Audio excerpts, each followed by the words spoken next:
Once upon a time, there was a ship returning to its hometown.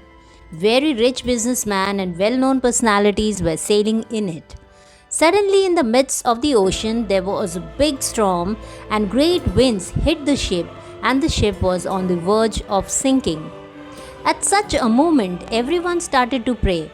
The person who believed in God, the atheist who did not believe, and the agnostic who were not sure whether God existed, they also prayed. They said, "O God, forgive us for whatever wrong we have done.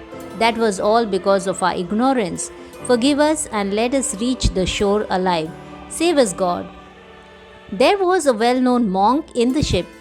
In the midst of all this chaos, he remained calm and unaffected. He was sitting calmly and not even praying. The people became angry on him and said to him, "You are such a religious man wearing a robe of a monk. What kind of a monk are you? You should be the first to pray. Since you do not pray for any motive and you have a real soul connection with Him, why are you sitting silently? Why are you not praying?" The monk replied, "If it is the wish of God to keep me alive, it is all good for me. And if He wants me to die, it's all good with me either. I am in total agreement with Him. What should I pray for? It is entirely His business to let me die or live." The people thought that the monk was mad. One of the businessmen, who was very wealthy and a famous man, was sailing in the ship, said that it was not of any use of talking with the monk. He was very upset on the monk, but that was not the time to argue with him, so he said, "Once somehow we get to the shore, then I will get hold of you." This man was a very wealthy and a very famous man. He was coming with millions of diamonds and precious stones that he had earned.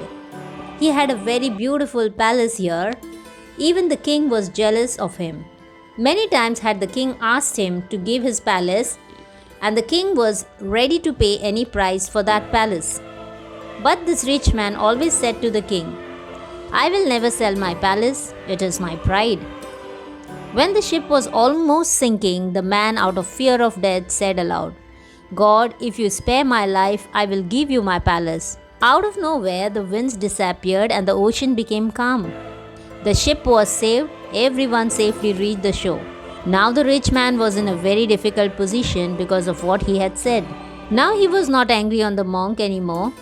He said, "If I had followed you, I would have not lost my palace." He thought for a while and said, "But since I am a businessman, I have to find a way out." And as he said, he found a way out. Next day, he put the palace out for auction. He informed all the nearby kingdoms. Many kings, queens, rich people came. Everybody was interested in his palace. But they were all puzzled to see a cat chained to a marble pillar in front of the palace. The rich man came out of the palace and said that both the palace and this cat together are up for auction. The price of the cat is $1 million and the price of the palace is just $1. I have decided to sell them together and not less than the price that I have quoted.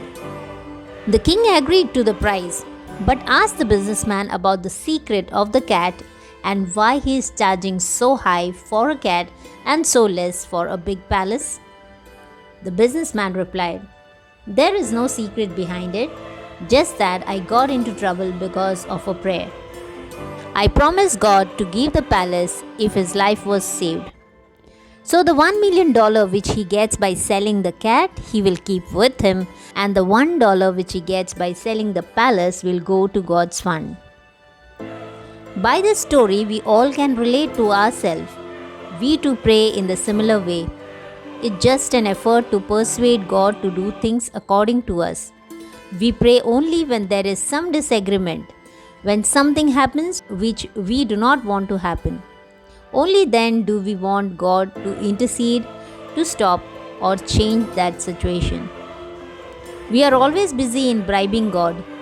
We always have a motive behind our prayers, otherwise, we will not pray. There is never a thankfulness without any motive.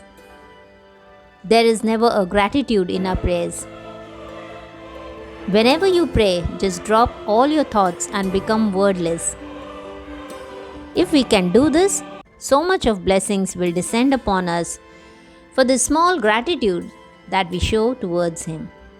If you like my video, please do like and share, and kindly subscribe my channel. Thank you.